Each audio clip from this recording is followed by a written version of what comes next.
Welcome to The Real Contrast With Kyle A. Brian K. How's it going, brother? Man, it's going great. It's beautiful out today, 70 degrees. I'm loving this weather. Absolutely. So, speaking of weather, catchy phrase for the day. 2 peas in a pod. Sounds like a salad to me. I say we keep moving on. Yeah, let's do that. All right, so the hot topic over the weekend, lots of media, lots of hype, lots of videos around the NAR settlement. More so, the NAR has released what some of their anticipated moves are going to be. So, what do we know about it? Well, I feel that the NAR pretty much, were looking out for themselves in a lawsuit. That's why they took the settlement. For one, is they were up against the 1.3 maximum $5.4 billion settlement, and they settled out at $418 million, somewhere in there, 413, 418, somewhere in there, 18 millions. That's a big settlement. Yeah. What gets you to come down that low? Fear. Mm-hmm. You know, and maybe if the NAR would have took it, I thought they would actually have a leg to stand on. To be honest with you, but I'm not their lawyer. Okay, so is the real estate world as we look at going to implode? No, it's not. It's not. That's what a lot of people are saying. A lot of people are saying, oh my gosh, sellers are going to just make a ton more money now. So kind of the 30,000 foot view. Some of the stuff that, and depending on which source you hear, there's changes coming down. Buyers may be required to sign a buyer's representation before they ever go in a house.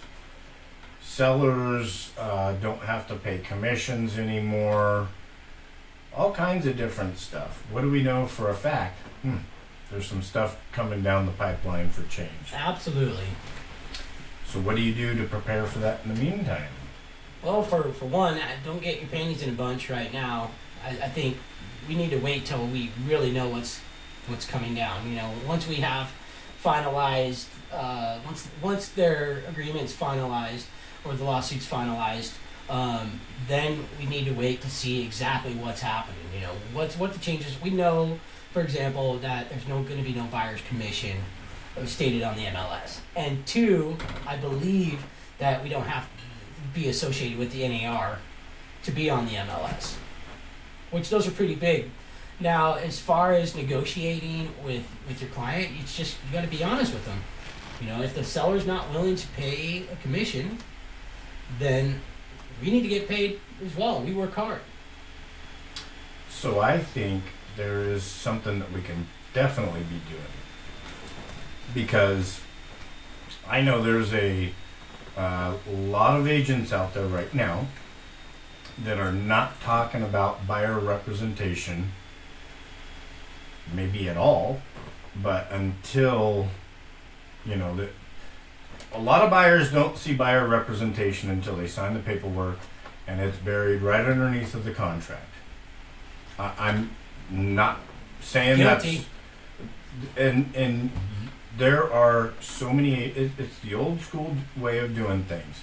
If I work hard for my client, they will use me to purchase a house. Okay? And I've been having buyer consultations and getting buyer representation signed prior to going and showing, right, for years. And I'll tell you that if a buyer who signed buyer representation with me went and bought with another agent, I probably am not going to sue them right, over the representation. Right. Okay.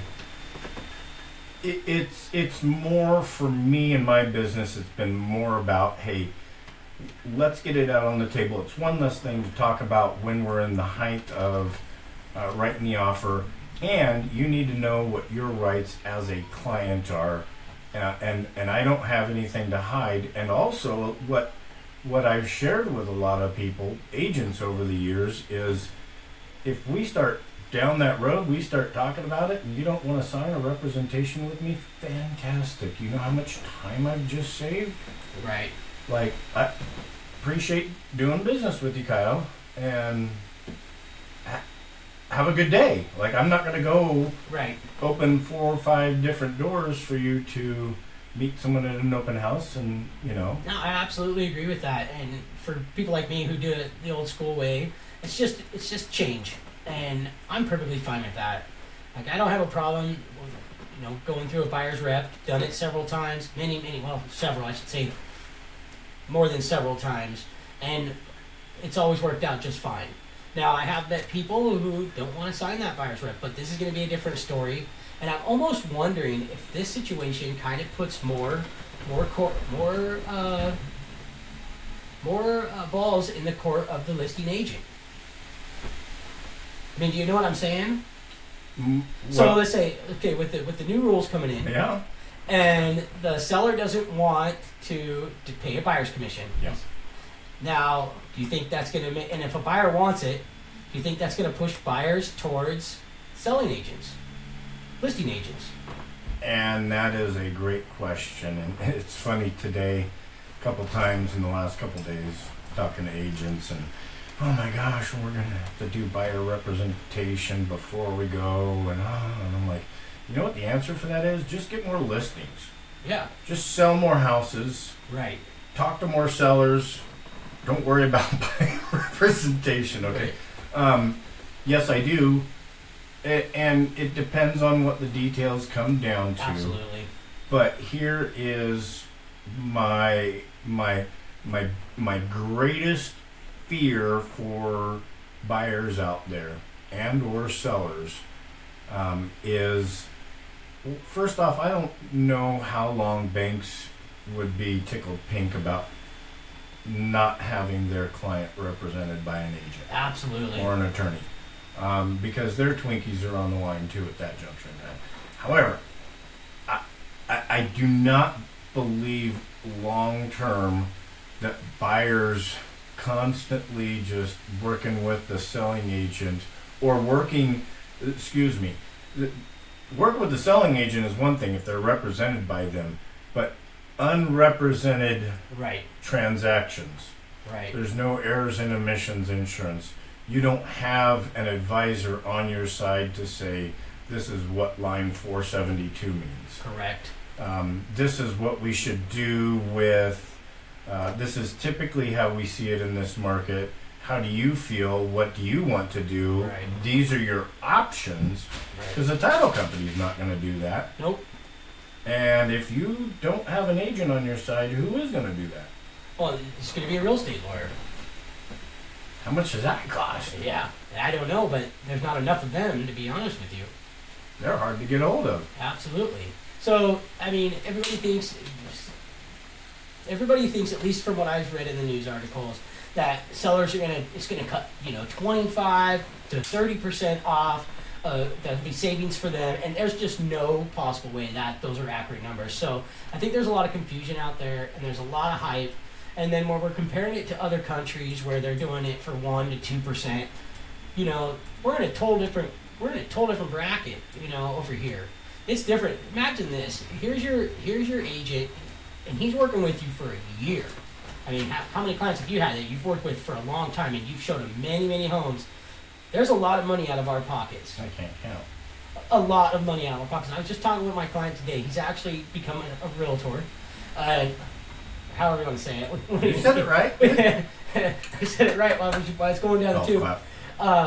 And he's becoming a realtor, and he's going to be joining my team. And me and him talked, because I met him out in St. Mary's over a year ago. I've shown him probably 35 houses, right? He hasn't bought, and I said, here's the true cost. I said, look, brother, I said, you're going to be coming in working with me, and how many houses did I show you, and where did I meet you? He goes, well, you met me way away from where you live, and you've showed me, you've spent a lot of time and a lot of gas. You probably spent $1,000 in gas since we've been looking at places. So it goes to show you, it's not cheap to be in this profession. This can be a hobby. real quick. Like Right. this can be something that you just throw a lot of money into Absolutely. and never make money. Absolutely. And there's agents out there that are out there doing transactions and they're broke Yep. because there's lots of ways to spend your money here. So what I feel really confident will happen is there's going to be more opportunities to explore more commission structures. Absolutely. Let's talk about your example right there. Mr. Buyer, instead of 3% off the top, how would this conversation look? Mr. Buyer, I'm a licensed agent, show your resume, the whole value pitch. I'm not here to Sell you. If you guys want to do business, call Kyle. He's way more handsome than me. I was gonna say he's a better realtor, but we're both good. So, my point is what is my point? My point is, let's say you go to a buyer and you're talking and you go, okay, I'm going to show you. This is my business plan. Up front, I charge you. Fill in a blank. $500, $1,000, $5,000, $20,000. Hourly. Flat rate. Listen, hear me out, because Okay. hourly is definitely another option too. Yeah, I charge you $500 up front, and then it's $10 an hour, $50 an hour, $2,000 an hour, whatever your value is. I'm not here to congregate with everybody to come up with values and commissions. Or maybe even like a retainer fee, like a lawyer, where you go, okay, you can retain me for 1 year. My upfront fee is this, and for that you get 10 showings a month, 20 showings a Absolutely. month. And that goes for a year. If you don't buy a house in the first year, next year we're having another conversation, right? Because this business, we do a lot of work, put out a lot of money up front, Right. and I know the commission structures are going to look interesting over the next couple of years. Who knows what that looks like? It Yep. still could be percentage. You might have the Zillow Fin bot come in and start opening doors for people Right. and Yeah, producing robotic contracts. I don't think we're getting rid of humans in this business Nope. anytime soon. Not when there's still people out there that can't e-sign. So I mean, the bottom line, I mean, that's what we do for a living. We're negotiators. We negotiate from the get-go. We negotiate when we're doing a listing presentation, when we're doing a buyer's representation, when we're going and a buyer's putting an offer on a listing. We're negotiating all the way through it. I mean, if you're out door knocking and you start a conversation, it's perfect. You're going to be negotiating with them, and for the sellers out there, no matter what, you're going to want a seasoned agent, somebody who does this full time, and they're worth their weight in gold. Period. I mean, if I wasn't doing this and I found a guy like you, I would hire you. Now, some people have bad things to say about realtors, but that's for us to get over. I mean, we got to negotiate that in our hearts, right? And if you're dealing with a buyer, they're going to want representation, period. Well, and that's my biggest fear, is that there's going to be buyers out there that believe they don't need representation. I talk to them on a regular basis. Yeah, me too. And unfortunately, I mean, our contracts currently for residential purchase and sale in Idaho are 9 pages long. And those are tiny compared to other states across the country. I was just writing up a Washington one this morning, and you're looking at 18 pages. Yeah. So how many fill in the blanks are there on those contracts, and what on God's green earth does it mean when it says, I mean, that's a lot.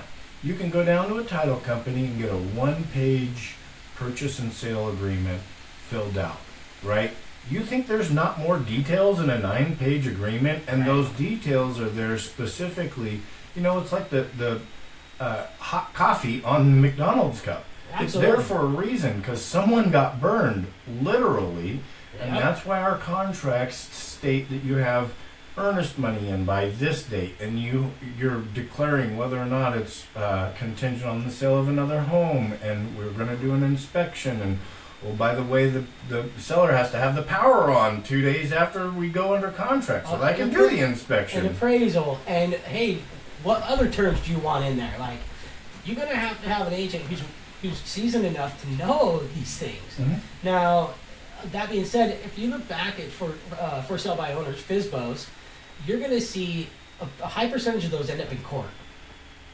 And I don't know what the exact number is, but at one point I was told when I first got into this, it was almost up to 50% of FSBOs transactions end up going to court. Wow, I've never heard that. I will tell you that I've talked to a lot of people that have purchased their home, either on the for sale by owner or sold their home for sale by owner. You know, talking to people, they're calling me for gosh, we're under contract for 72 days. Right. What?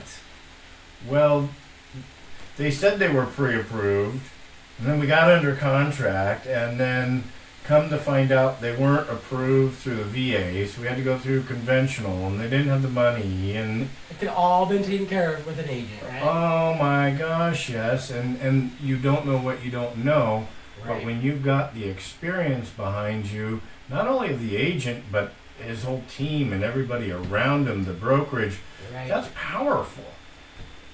And people think they're saving money until they're not. Well, I think this is where it comes in. Is everybody's going to look at it that way until they get the taste of it.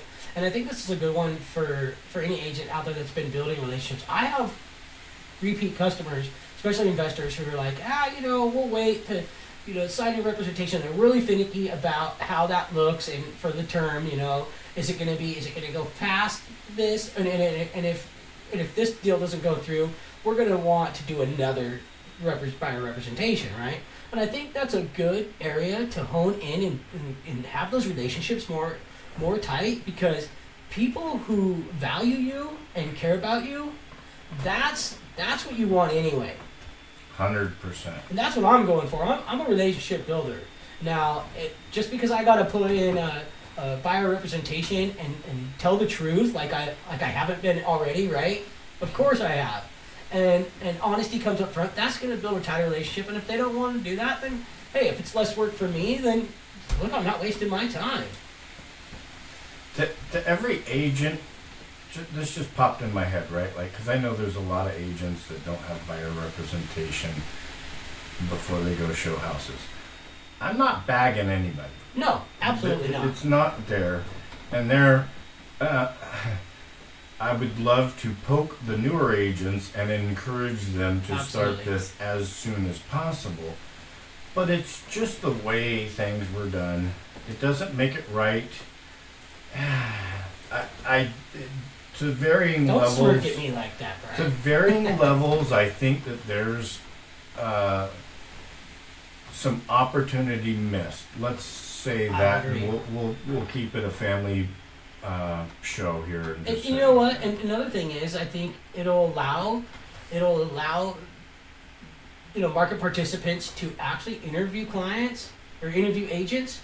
That's one thing I don't think I've seen enough of, right? I interviewed 5 buyer's agents before I chose one. That's smart. It's smart.